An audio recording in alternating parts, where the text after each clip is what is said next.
ირანის ძირითადი ბირთვული ობიექტები სრულად განადგურებულია. ამ სიტყვებით შეერთებული შტატების პრეზიდენტმა ამერიკელებს მას შემდეგ მიმართა, რაც გამთენიისას შეერთებული შტატების სამხედრო ძალებმა იერიში მიიტანეს ირანის ბირთვულ ობიექტებზე, ფორდუზე, ნატანსა და ესპაჰანზე. ამგვარად ვაშინგტონი შეუერთდა ისრაელის სამხედრო მოქმედებებს, რომლებიც მიზნად ისახავდა ირანის ბირთვული პროგრამის განადგურებას.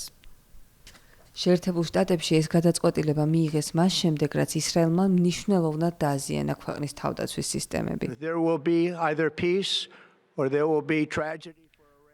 ან იქნება მშვიდობა, ან ტრაგედია ირანისთვის, გაცილებით უფრო დიდი, ვიდრე ბოლო 8 დღის განმავლობაში ვნახეთ. გახსოვდეთ, კიდევ ბევრი სამიზნე დარჩა.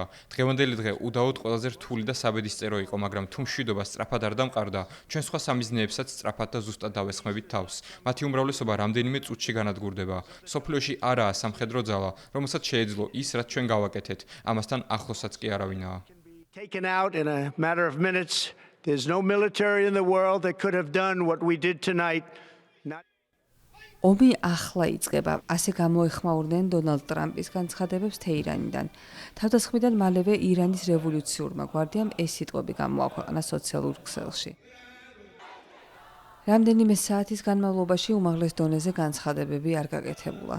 სახელმწიფო ტელევიზიამ კი ირანის მოსახლეობას მომხდარის შესახებ ასე აცნობა. დღეს გამთენიისას ქვეყნის ბირთვულ ობიექტებზე ფორდოუში, ნატანსსა და ესფაჰანში ისლამური ირანის მტრები თავს დაგვესხნენ. ესაა ბარბაროსული ნაბიჯი, რომელიც არ უღებს საერთაშორისო სამართლის რეგულაციებს, განსაკუთრებით კი ბირთვული იარაღის გაავრცელებლობის ხელშეკრულებას და სამწუხაროდ ეს უკანონო ნაბიჯი გადაიდგა ატომური ენერგიის საერთაშორისო სააგენტოს გულგრილობისა და თანამონაწილეობის ფონზე. ჯერჯერობით უცნობია, როგორ უპასუხებს ირანის შტატების ომში ჩარევას.